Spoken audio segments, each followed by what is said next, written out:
Hello friends, welcome back to my channel. ಎಲ್ಲರೂ ಹೇಗಿದ್ದೀರಾ?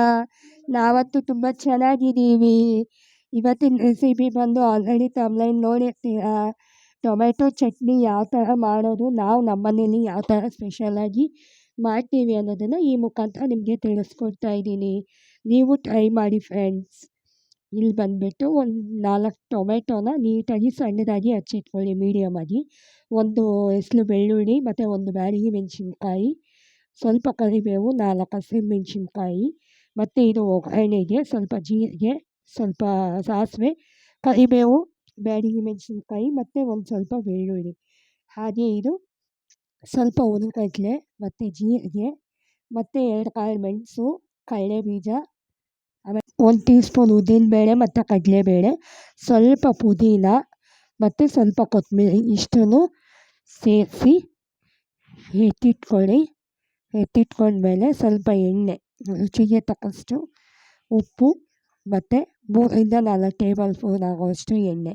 ಮೊದಲು ಈ ಕಡೆ ಒಂದು ಪ್ಯಾನ್ ಇಟ್ಕೊಂಡು ಆ ಪ್ಯಾನ್ಗೆ 3ರಿಂದ 4 ಟೇಬಲ್ ಸ್ಪೂನ್ ಎಣ್ಣೆನ ಹಾಕೊಂಡ್ಮೇಲೆ ಎಣ್ಣೆ ಸ್ವಲ್ಪ ಬಿಸಿ ಆದಮೇಲೆ ಬೆಳ್ಳುಳ್ಳಿ ಏನಿರುತ್ತಲ್ಲ ಆ ಬೆಳ್ಳುಳ್ಳಿನ ಹಾಕ್ಕೊಂಡು ನೀಟಾಗಿ ಫ್ರೈ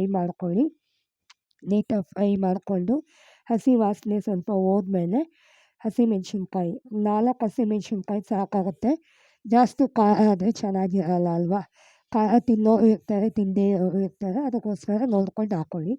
ಮತ್ತು ಟೊಮೆಟೊ ಏನು 4 ಟೊಮೆಟೊ ಹೆಚ್ಚಿಟ್ಕೊಂಡಿರ್ತೀರಲ್ಲ ಅದನ್ನು ಹಾಕ್ಕೊಂಡು ನೀಟಾಗಿ ಅದನ್ನು ತಿರುಗಿಸ್ಕೊಳ್ಳಿ. ನೀಟಾಗಿ ಮಿಕ್ಸ್ ಮಾಡ್ಕೊಳ್ಳಿ.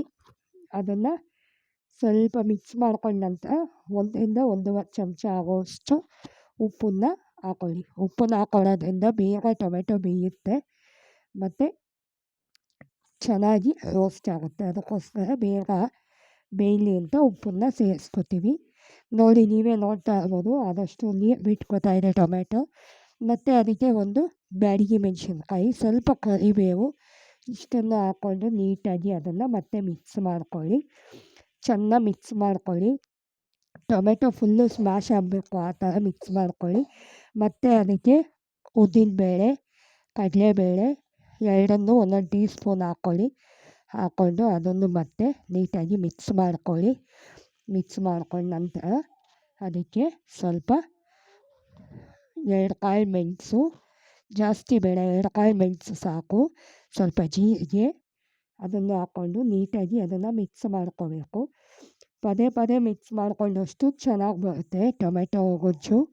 ಅದರಿಂದ ಮಿಕ್ಸ್ ಮಾಡ್ಕೊಳ್ಳಿ. ಮತ್ತು ಲಾಸ್ಟಲ್ಲಿ ಸ್ವಲ್ಪ ಪುದೀನ ಹಾಕ್ಕೊಳ್ಳಿ. ಮೇಯ್ನ್ ಇಂಗ್ರೀಡಿಯೆಂಟ್ಸ್ ಬಂದು ಪುದೀನ, ಅದೇ ಮೇಯ್ನು. ಅದಕ್ಕೋಸ್ಕರ ಅದನ್ನು ಸ್ವಲ್ಪ ಜಾಸ್ತಿನೇ ಹಾಕ್ಕೊಂಡ್ರೆ ಇನ್ನೂ ಚೆನ್ನಾಗಿ ಬರುತ್ತೆ ಟೇಸ್ಟು. ಚೆನ್ನಾಗಿ ಹಾಕ್ಕೊಂಡ್ಮೇಲೆ ಸ್ವಲ್ಪ ಒಂದೇ ಒಂದು 2 ಸ್ಪೂನಷ್ಟು ಹುಣಸೆಹಣ್ಣು ಹಾಕ್ಕೊಳ್ಳಿ. ಮತ್ತು ಸ್ವಲ್ಪ ಕೊತ್ತಂಬರಿ, ತೊಳ್ಕೊಂಡಿರುವಂಥ ಕೊತ್ತಂಬರಿ ಸೊಪ್ಪನ್ನ ಅದಕ್ಕೆ ಹಾಕ್ಕೊಂಡು ನೀಟಾಗಿ ಅದನ್ನು ಮತ್ತೆ ತಿರುಗಿಸ್ಕೊಳ್ಳಿ. ಚೆನ್ನಾಗಿ ಮಿಕ್ಸ್ ಮಾಡ್ಕೊಂಡ್ಮೇಲೆ ಈ ಥರ ಆಗುತ್ತೆ. ಈ ಥರ ಆದಮೇಲೆ ಅದನ್ನು ಪೇಸ್ಟ್ ಮಾಡ್ಕೋಬೇಕು ಅಂತ ಎಕ್ಸ್ಟ್ರಾ ಬೇರೆ ನೀರೇನು ಸೇರ್ಸೋಕ್ಕೆ ಹೋಗಬೇಡಿ. ಅದೇ ಇದರಲ್ಲಿ ಇರುತ್ತಲ್ಲ ಪ್ಯಾನಲ್ಲಿ, ಆ ಪ್ಯಾನ್ಗೆ ಸ್ವಲ್ಪ ನೀರು ಹಾಕ್ಕೊಂಡು ಅದನ್ನು ಮಿಕ್ಸ್ ಮಾಡಿ ಹಾಕ್ಕೊಳ್ಳಿ. ಸ್ವಲ್ಪ ಹುರ್ಗಡ್ಲೆ ಮತ್ತು 4ರಿಂದ 5 ಕಡಲೆಬೀಜ ಅಂದರೆ ಶೇಂಗಾ ಬೀಜ ಹಾಕ್ಕೊಂಡು ಮುಂಚೆನೇ ನಾವು ಉಪ್ಪು ಸೇರಿಸಿರ್ತೀವಲ್ಲ ನೋಡಿಕೊಂಡು ಸ್ವಲ್ಪ ಉಪ್ಪನ್ನು ಸೇರಿಸ್ಕೊಳ್ಳಿ. ಎಷ್ಟು ಬೇಕೋ ಅಷ್ಟು ನೋಡಿಕೊಂಡು ಉಪ್ಪನ್ನು ಸೇರಿಸ್ಕೊಳ್ಳಿ. ಮತ್ತು ಅದೇ ಪ್ಯಾನ್ನ ನೀಟಾಗಿ ತೊಳ್ಕೊಂಡು ಅದೇ ನೀರನ್ನ ಮಿಕ್ಸಿಗೆ ಹಾಕ್ಕೊಂಡು ಒಂದು ರೌಂಡು ಗ್ರೈಂಡ್ ಮಾಡ್ಕೊಳ್ಳಿ. ಇಷ್ಟು ಕ್ವಾಂಟಿಟಿಲಿ ರುಬ್ಕೊಂಡ್ರೆ ಸಾಕು. ಮತ್ತು ಈ ಕಡೆ ಒಂದು ಪ್ಯಾನ್ ಇಟ್ಬಿಟ್ಟು 3ರಿಂದ 4 ಚಮಚ ಎಣ್ಣೆ ಹಾಕಿ ಸ್ವಲ್ಪ ಸಾಸಿವೆ, ಸ್ವಲ್ಪ ಬೆಳ್ಳುಳ್ಳಿ ಹಾಕಿ ಅದನ್ನು ನೀಟಾಗಿ ಹುರ್ಕೊಳ್ಳಿ, ಸ್ವಲ್ಪ ಹಸಿ ವಾಸನೆ ಹೋಗೋವರೆಗೂ. ಮತ್ತು ಒಂದು ಬ್ಯಾಡಗಿ ಮೆಣಸಿನ್ಕಾಯಿ, ಸ್ವಲ್ಪ ಕರಿಬೇವು ಇಷ್ಟನ್ನು ಹಾಕ್ಕೊಳ್ಳಿ. ಅದೆರಡನ್ನು ಹಾಕ್ಕೊಂಡು ನೀಟಾಗಿ ಹುರ್ಕೊಳ್ಳಿ. ಮತ್ತು ಈ ಕಡೆ ಮಸಾಲೆ ನಾವೇನು ರುಬ್ಬಿರ್ತೀವಲ್ವ ಆ ಮಸಾಲೆನ ಅದಕ್ಕೆ ಸೇರಿಸ್ಕೊಳ್ಳಿ. ಆ ಚಟ್ನಿನ ಅದಕ್ಕೆ ಸೇರಿಸ್ಕೊಂಡು ನೀಟಾಗಿ ಅದನ್ನು ಮಿಕ್ಸ್ ಮಾಡ್ಕೊಳ್ಳಿ. ಯಾಕೆ ಅಂದರೆ ಸ್ವಲ್ಪ ಅದರಲ್ಲಿ ಫ್ಲೇವರ್ ಬರುತ್ತೆ. ಫ್ಲೇವರ್ ಬರೋವರೆಗೂ ಅದನ್ನು ಚೆನ್ನಾಗಿ ತಿರುಗಿಸ್ಕೋಬೇಕು. ತಳ ಹಿಡಿಬಾರ್ದು. ತಳ ಹಿಡಿದೇ ಇರೋ ಥರ ನೀಟಾಗಿ ತಿರುಗಿಸ್ಕೊಳ್ಳಿ.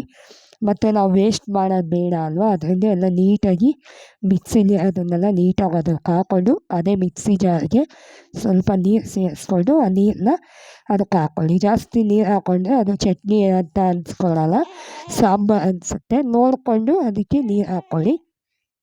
ಲಾಸ್ಟಲ್ಲಿ ಸ್ವಲ್ಪ ಕೊತ್ತಂಬರಿ ಸೊಪ್ಪನ್ನ ಹಾಕ್ಕೊಂಡು ಮತ್ತೆ ಒಂದು ಮಿಕ್ಸ್ ಮಾಡಿ ನೀಟಾಗಿ ಸ್ವಲ್ಪ ಅದು ಒಂದು ರೌಂಡು ಚೆನ್ನಾಗಿ ಕುದ್ದು ಬಂದರೆ ಮುಗೀತು. Thanks for watching this video. Bye friends.